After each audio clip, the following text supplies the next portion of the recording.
Good morning, everyone, and welcome to our event, Ask Me Anything with Dr. Stephanie Fertig of the Department of Health and Human Services, also known as NIH's SBIR and STTR program. I'm Rebecca Todd, your moderator this morning, and I work as the Innovation Specialist for the Arkansas Small Business and Technology Development Center. We are a taxpayer-funded organization and provide confidential one-on-one consulting, training, and market research services for entrepreneurs and established companies across the state. We've been working in Arkansas for over 40 years and have 10 regional offices that allow us to serve companies where they're at. Most of our regions have at least one university-based center. Through our Center of Competitively Funded Federal and State Technology Awards, the ASBTDC is able to offer continued outreach through events like this webinar to share information about the SBIR and STTR program for statewide and national audiences.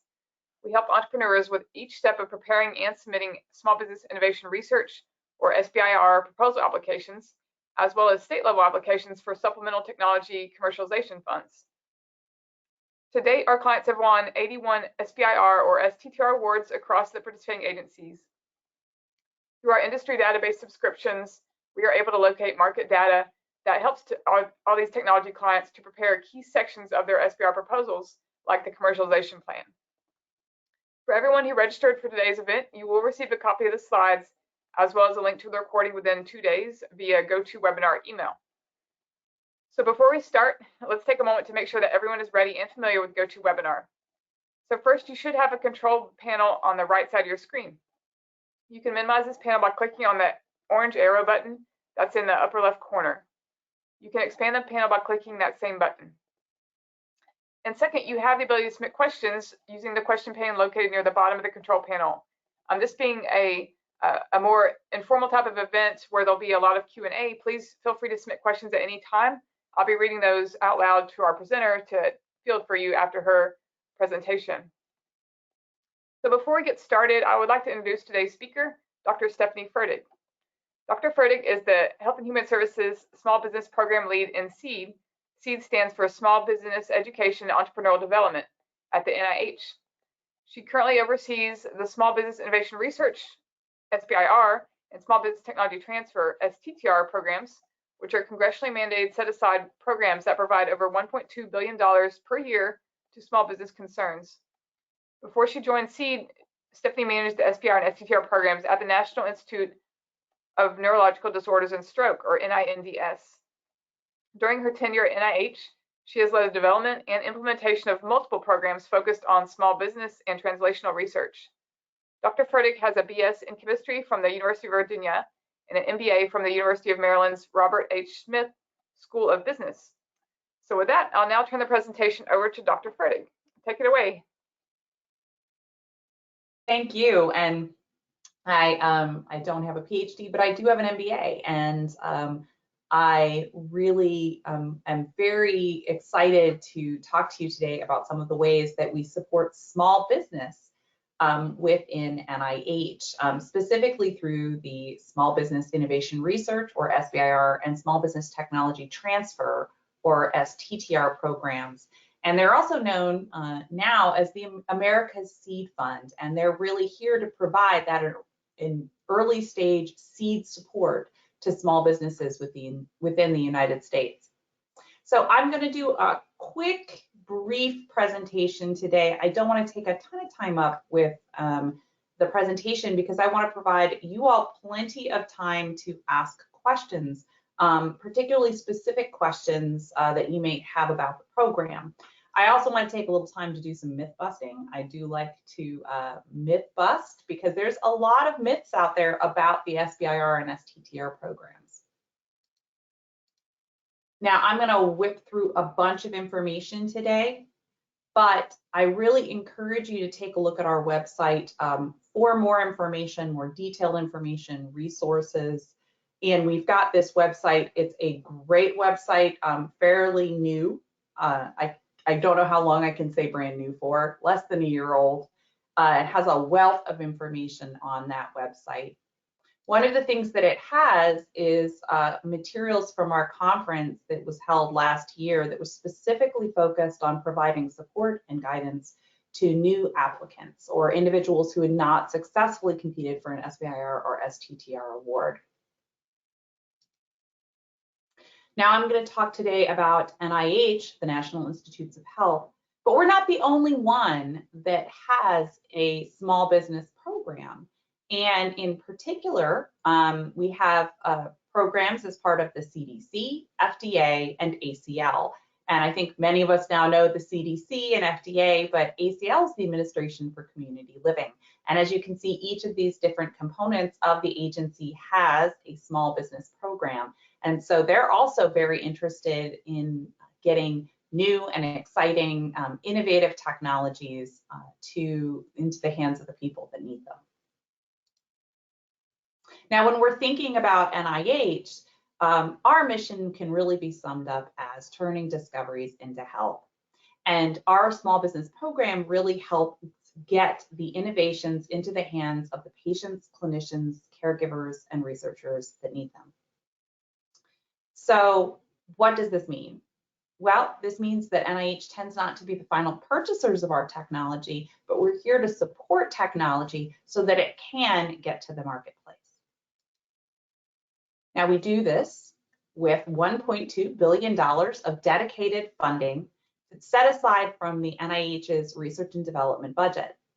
This goes through two different programs, and we like to lump these together in the federal government. We really do. We talk about the SBIR and STTR programs, and we lump them right together, but they are two distinctive programs.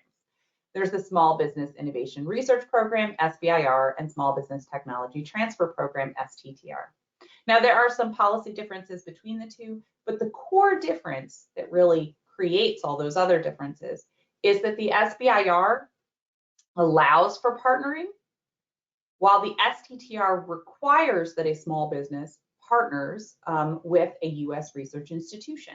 And so there's a requirement in the STTR, but the SBIR does allow it. And many of our SBIRs do have at least some kind of partnership or involvement with other organizations, either small businesses or research institutions. Now, the small business program, and actually NIH is really one of the largest sources of early stage capital for life sciences within the United States. As I mentioned, we really tend to support companies and help do that seed funding earlier in the product development and the company's life cycle. We allow for non-dilutive capital. So what does that mean? We don't take a piece of your company. It's not a loan. And awardees, many of our awardees leverage that funding to get investment or partnering to help them, again, take their great innovation to market.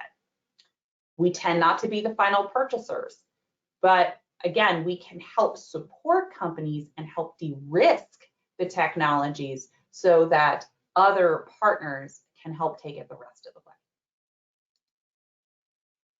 And we've been successful in doing this. We have a number of great success stories online. It really shows the depth and breadth of the kinds of things that we support, different modalities, everything from drugs, biologics, devices, diagnostics, research tools, and everything in between.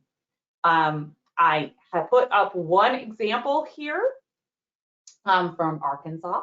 So, but there are many, many other examples across the country. And you can see the other great thing about looking at the success stories is you can see the wide variety of disease areas and topics that we cover. And again, not just cures for cancer or cures for infectious diseases, but there's a great example of a bike helmet. Why a bike helmet? Well, that helps prevent traumatic brain injury, and that is part of our mission as well. And so you can see wide breadth of different things that we support. These are phased programs. They're not related to clinical trials phases. It's an unfortunate similarity in nomenclature, but these are different phases where phase 1 is a feasibility study, phase 2 is further research and development, and then that will eventually lead to the commercial market or a partner or investor.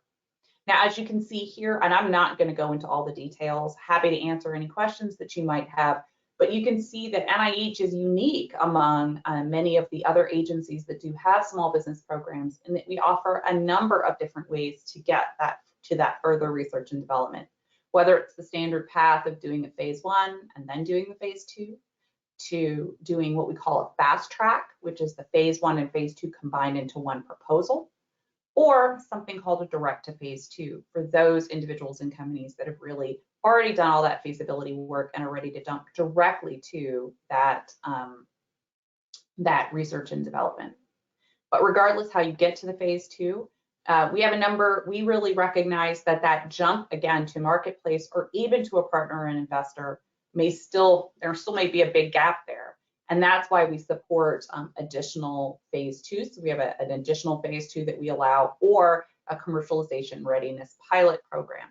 Now, not all institutes and centers participate in every component of these additional programs. And that's another thing that I really, if you take nothing else from today, I think it's important to remember that that each individual institute and center at the National Institutes of Health, so there's 24 different institutes and centers that do participate in the small business programs, each of them utilizes the program a little bit differently to support their mission. So they may have different programs, different resources that are available.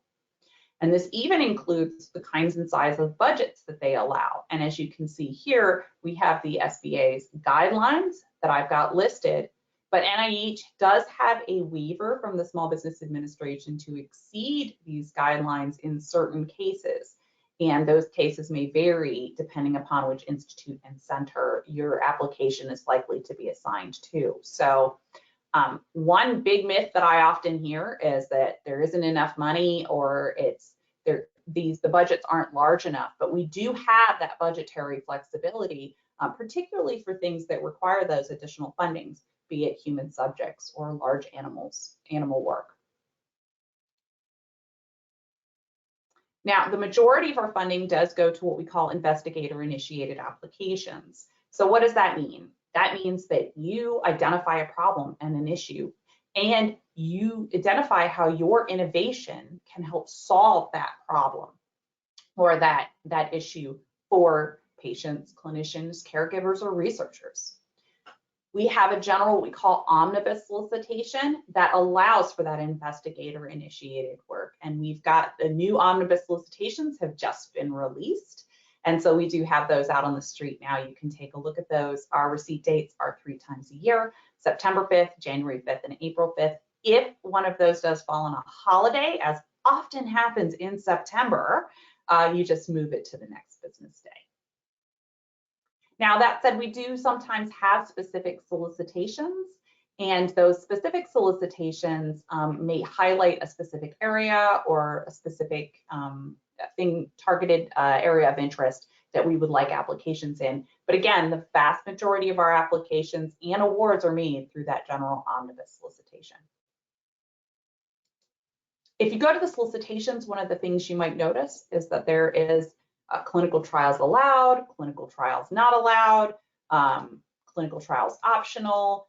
And in those cases, it's really helpful to know, what do we define as a clinical trial? The NIH definition of a clinical trial is very broad. This is a big myth that I do hear. So if we're back to that whole myth busting, what is a clinical trial? I do get a lot of questions about what's a clinical trial. I encourage you, please utilize the decision tool that's available online.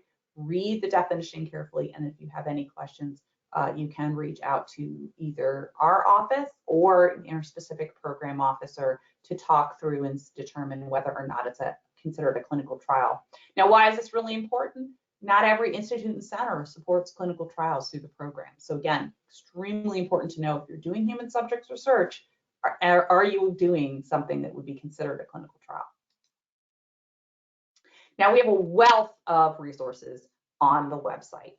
We can walk through step by step what the process is to apply, how the application process works, how review works. We have annotated form sets. We have sample applications online. And we also have an applicant assistance program.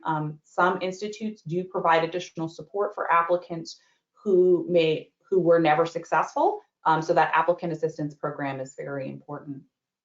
I would say, here's another myth. I do get a lot of questions around, well, you know, I see your sample applications, but my specific institute that I know I'm going to get assigned isn't on there. how can I get sample applications from that institute? Well, the structure of the applications are all the same. Again, when you're coming into the NIH, you're actually coming and submitting to the NIH.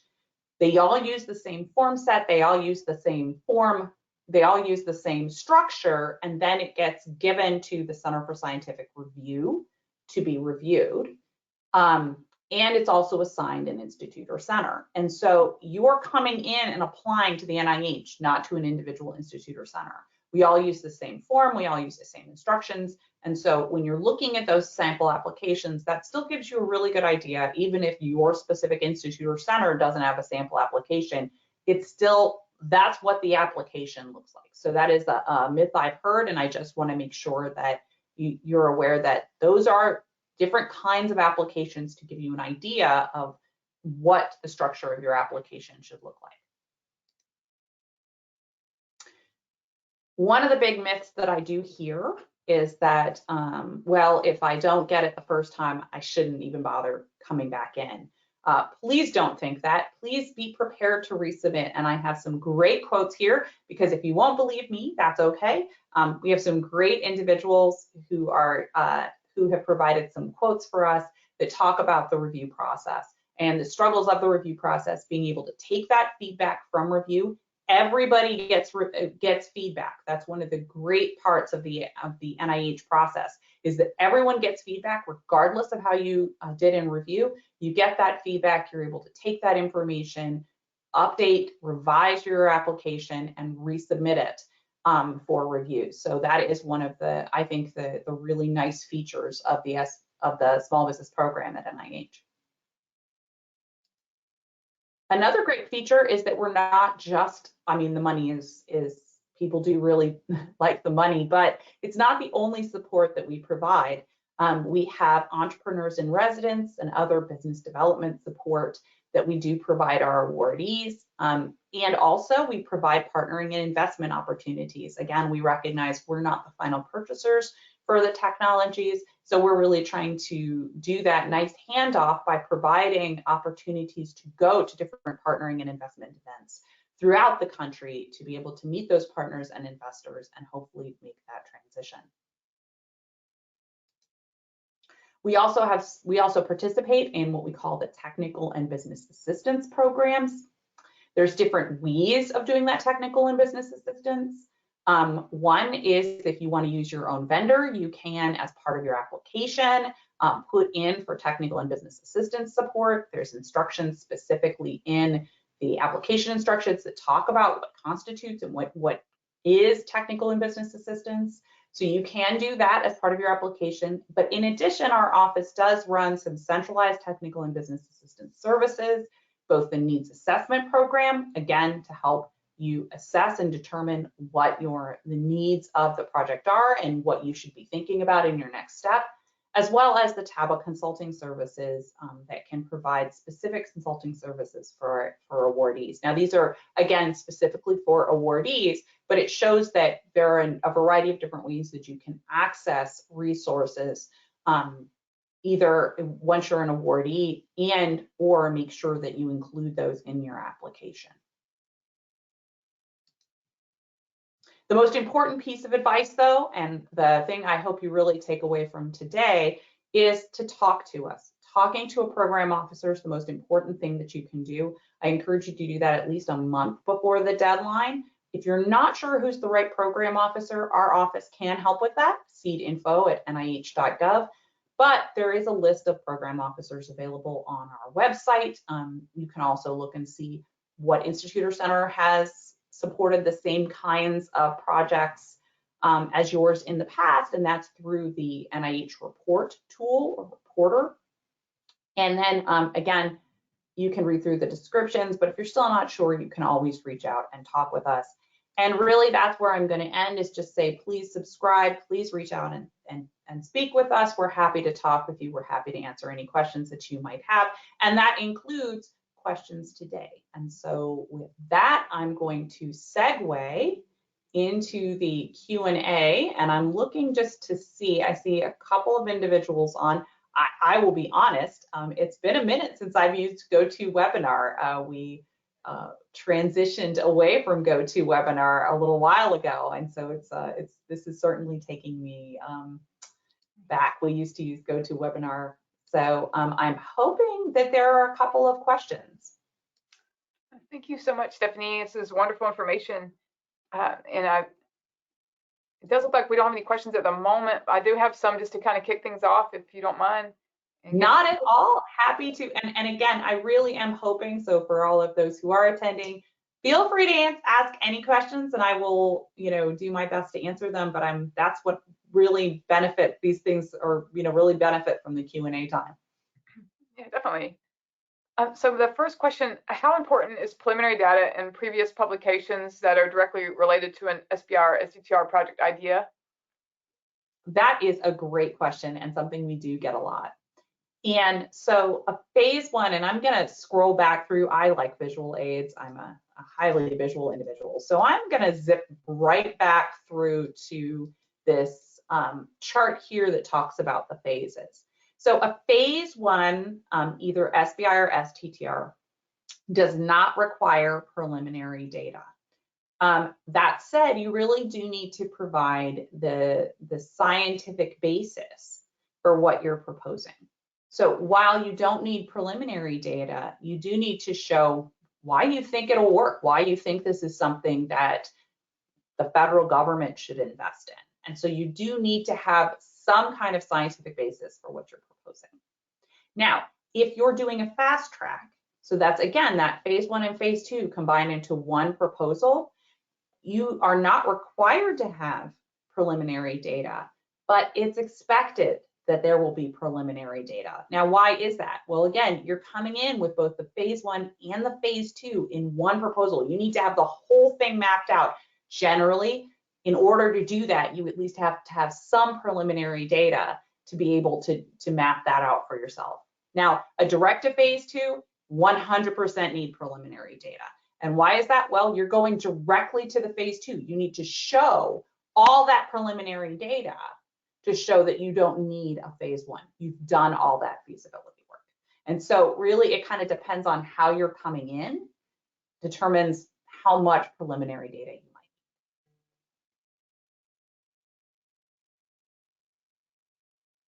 need. Okay, great. Thank you, Stephanie. Next question. So if the phase 1 application wasn't discussed, is it better to submit a new application or to resubmit the same one? Ooh, that's a great question. And that really gets to the question of, well, what happens if I'm not successful? So the first thing I would tell you to do is read through the summary statement very, very carefully. Again, even if something is not discussed, meaning it didn't get a score and it wasn't discussed during the full session, every application is assigned 3 reviewers, and you will get feedback from those 3 reviewers, as well as their specific scores for the criteria sections, each criteria of the review of the different review categories. So for example, we have 5 criteria that we review on: approach, significance, innovation, environment, and investigators, and those are not in any special order. But those are the 5 that we're really looking at, and you'll get criteria scores for each of those 5.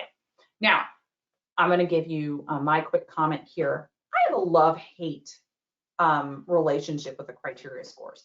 I think when the criteria scores are most helpful is it allows you to really see what might be an area of weakness, particularly if you didn't get a score. So if you get your summary statement and you see that you have a criteria score where you did really, really well on innovation and significance, but didn't do so well on approach, that shows you where you should be focusing your efforts on revising the application. So that's when they're used in the best possible way. However, you are giving numbers to scientists, you are telling scientists specific numbers, and everybody loves to immediately take them and average them. Don't do that. That's not how they're utilized, because reviewers can weigh any one of those factors higher than another, and they don't have to, and each one of them kind of has their own choices with how they weigh them. And so they're not just a straight average. So I would encourage you, please do not average your criteria scores. Use them like we're really hoping you will, which is looking at them and going, well, look, I scored much higher, or much, I scored much better in significance. Lower is better in the NIH system. So I scored much lower, much better in significance, but maybe you had more issues with approach, or you had more issues with innovation. Then you can focus your efforts on addressing those specific issues. That helps you determine what was likely score driving for that individual reviewer. So first step is looking at that summary statement. The next step I would tell you is reaching out to the program officer. So not all summary statements are created equal. And remember, if you are not discussed, that means you were in the bottom half of the applications that came in. But it doesn't tell you which part of the bottom half. Did you just miss the cutoff and would have been discussed? Were you the next one down on the list, or were you a little further down? And so speaking to the program officer, while they won't know exactly where you were sitting on the list, they can help you look and read through your summary statement and determine whether or not it's a better idea based on the feedback to revise and resubmit. And we do get applicants who are successful after they were not discussed, revise and resubmit. Or based on the feedbacks, if they're providing additional concerns or questions that you would need to address and that might be best addressed with a new application. And so it's really dependent on those review comments to determine what your next best step is. And the good news is, everyone, if you look at your summary statement, in the upper left-hand corner, there is a program officer's name listed, email, and phone number. I do encourage email. Many of us, as you can see from me, many of us are still virtual. But I do encourage you to reach out by email. And again, when you have kind of a list of questions, hey, this is what I'm thinking about doing. I see this is their big concern. Does that make sense? You can talk through that with the program officer that's assigned. So I know that was a lot, but hopefully, each project is a little bit different in that regard. Oh, that was great. Thank you, Stephanie. Good insights there. Our next question asks, do you recommend securing intellectual property before the application is submitted? So it's not required, but many of our applicants do at least try. They either do secure intellectual property, or they have provisional patent, or they do some kind of securing of the intellectual property. Submitting an application and having it reviewed, that is not considered a public disclosure, but at the same time, I'm not an intellectual property attorney. I've never claimed to be an intellectual property attorney. I'd encourage people, if you have questions about intellectual property, this is a great question for either, if you're at an academic institution, talking with the academic institution, or that is something to discuss with an intellectual property attorney. Okay, very good. Thank you. The next question, how important is the market opportunity for a phase 1 application, and what's the best way to demonstrate the market need? That is a fantastic question. And really, this gets kind of wrapped up in the significance section. So if you want to think about it, significance and innovation, and for all those who are very comfortable with the NIH process, you may think, well, those five criteria that you mentioned, they sound really similar to what is, for a standard research grant to the NIH, for an R01 or an R21, those standard, the common research programs. And you'd be right.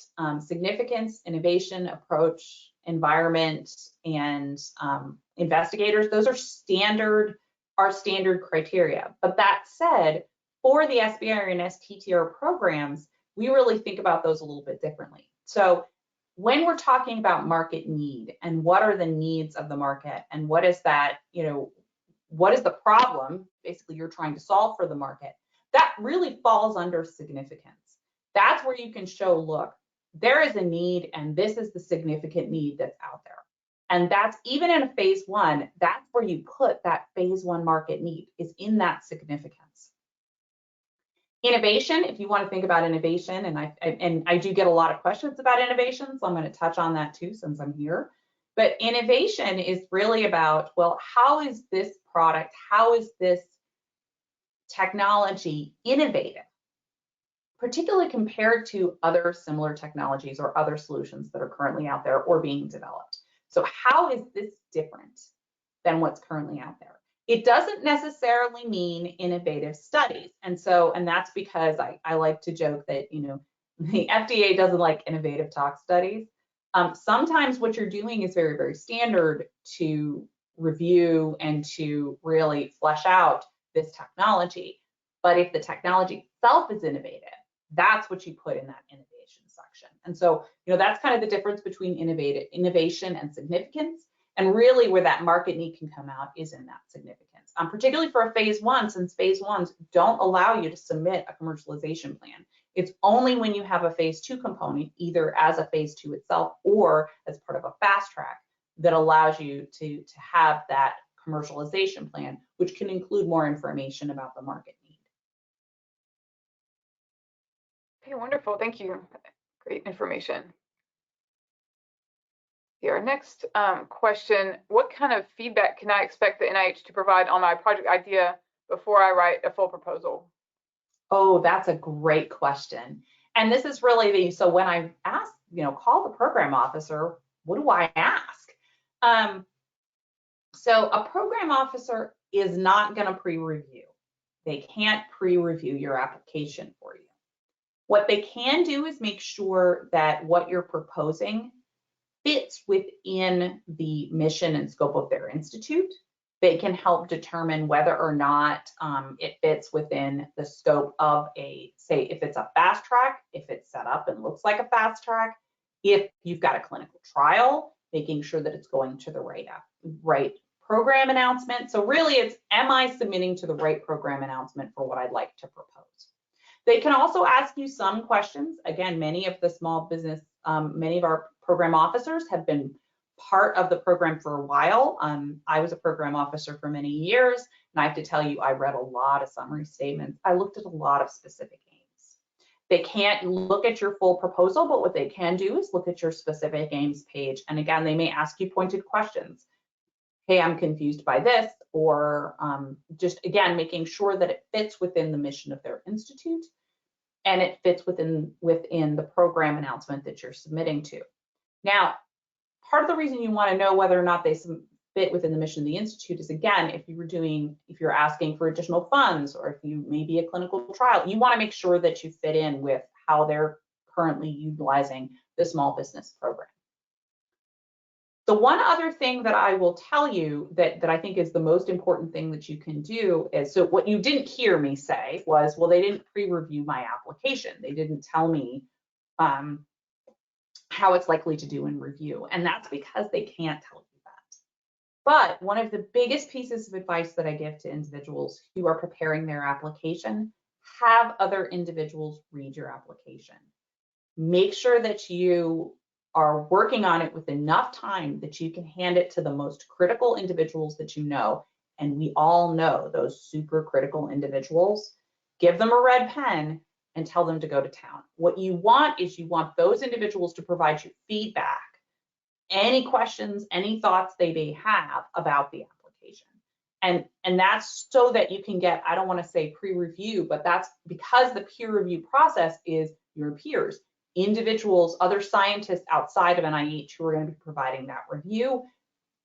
The best thing that you can do is have individuals that you know kind of do that review for you as a first pass.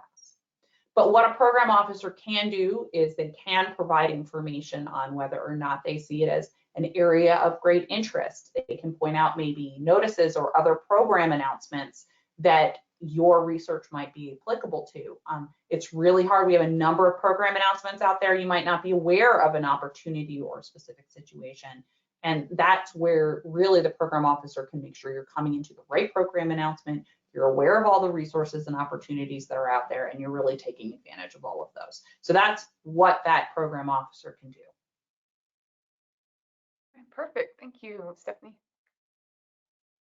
Let's see. Our next question asks, when is NIH's next conference or other event? That is a great question.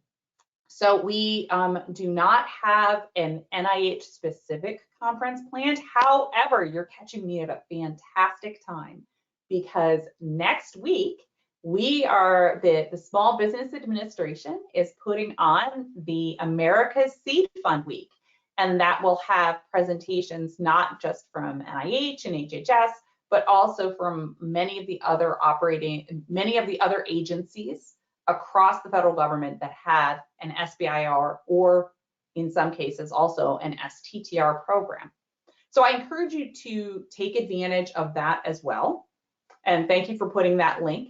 And then as part of the America's Seed Fund Week, the NIH, we're going to have a longer presentation as well as some panel with some program officers and a scientific review officer to kind of talk about resubmission and kind of go more in depth in the whole review process. So we will be doing that as part of the America's Seed Fund Week.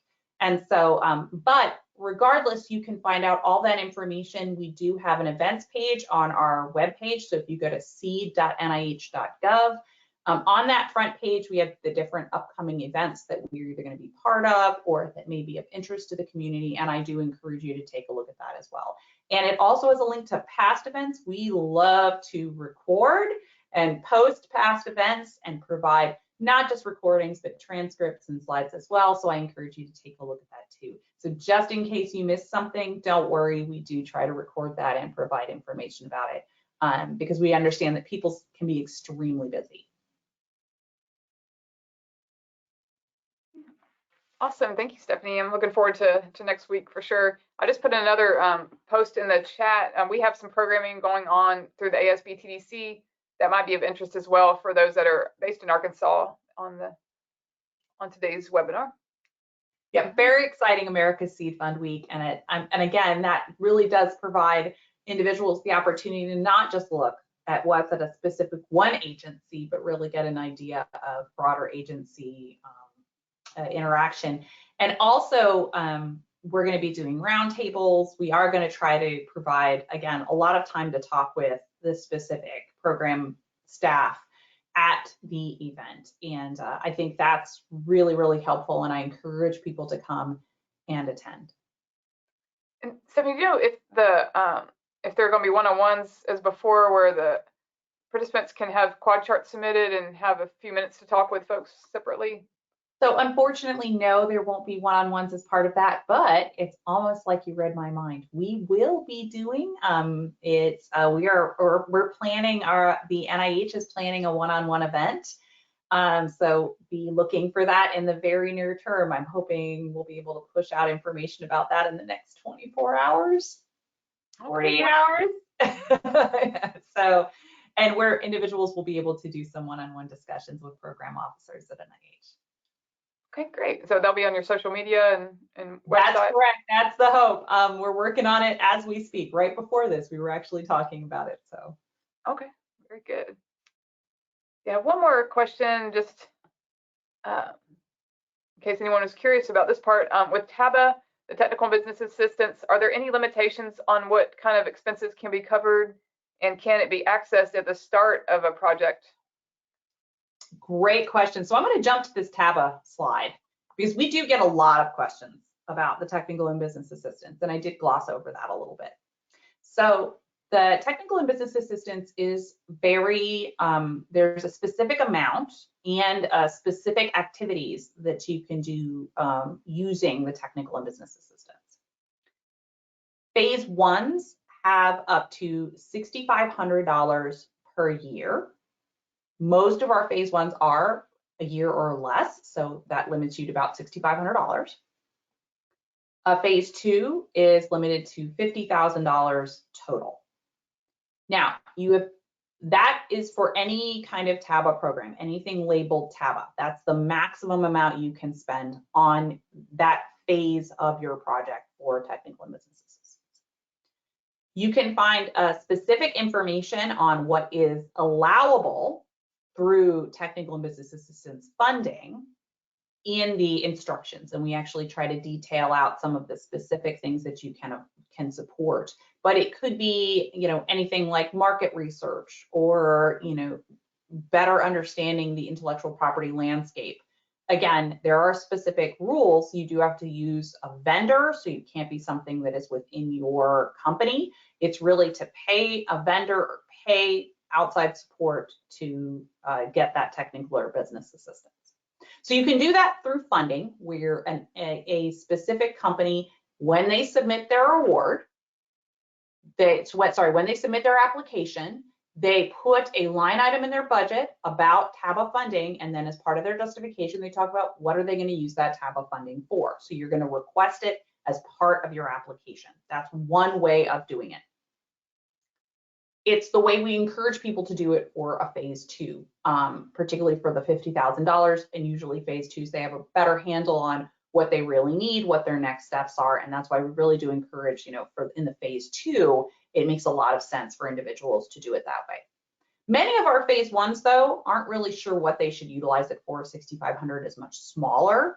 It's a much smaller amount. And unless they're more savvy or they have one specific small thing that they really need, many of our phase 1s would really benefit from our technical and business assistance needs assessment program. So that's the NIH needs assessment program that was just recently relaunched. Now, what this does is it provides a third-party unbiased assessment of the project and provides you information with what your next steps should be. And again, the idea there is that in the phase 1, you're going to get this needs assessment, and that will help you determine what you should be asking for in your phase 2 application as part of that $50,000. Now, when we're talking about these centralized services, something like the needs assessment program, you can, as a phase 1, so say you're looking at your application for your phase 1, you can either ask for funding and do your own vendor, or you can take advantage of our needs assessment program. You can't do both. So really, again, and that's because you only get $6,500, and the needs assessment is approximately that's $6,500 value, and so therefore you can't do both. You can only do one of those. Now, say you're a phase 2, and similarly, we do have a phase 2 consulting services. It is somewhat limited, but it is, again, provides some consulting services specifically for our phase 2 awardees. Now, say you're a phase 2 and you didn't ask for it in the application, but you really have your own vendor and you really do want to utilize that $50,000 to get some technical and business assistance. Some institutes and centers will allow you to request a supplement to get those technical and business assistance funds. And so what I would tell you is, this is, again, when you're asking, what should I ask my program officer? First, talk about what the options are before applying. This is one of the reasons why you can talk to somebody and discuss what makes the most sense for your company with regards, and what are your options with regards to TABA before applying. But even if you've already received your award, you can reach out to your program officer and say, okay, I'm interested in taking advantage of technical and business assistance. I didn't know it was there. What are my options now? And they'll be able to talk you through what options are available and what resources are available, including things that don't fall under technical and business assistance, like access to those entrepreneurs in residence or those other business development experts, or entrepreneurial education and training programs like C3I and I-Corps. And so we do have a number of different resources that are available to companies beyond just TABA, but it's always great to reach out and talk with us. Okay, perfect. These are great resources. Thank you for sharing that, Stephanie. Yeah, I don't have any other questions on my end. I don't see any others in our chat, but I want to thank you so much. This was wonderful, and I know we didn't have a huge group this time, but I think it was still great information that we'll have recorded and available for those that weren't able to join us. So I appreciate your time and all the knowledge that you shared. Not at all. I'm happy to help. And again, if anyone has any questions, I'm going to take 2 more seconds and just put up, please reach out and contact us, seedinfo@nih.gov. Happy to help answer any questions that you might have or connect you with the right individual within NIH to make sure that your questions get answered. So we are here to help. Okay. Well, thank you so much. And hopefully we'll see a lot of applications headed your way for the next omnibus, and some good turnout for the events next week. Absolutely, and please make sure to register and tell your friends. Please feel free to register. It's going to be a really good good week of content from the Small Business Administration. Great. I'm looking forward to that. All right. Well, thank you. I hope everyone has a wonderful day. Again, you will get the slides and the recording within a couple days. So thanks for your time and attention, and hope to see you next time. Bye, everyone. Bye. Thank you, Stephanie.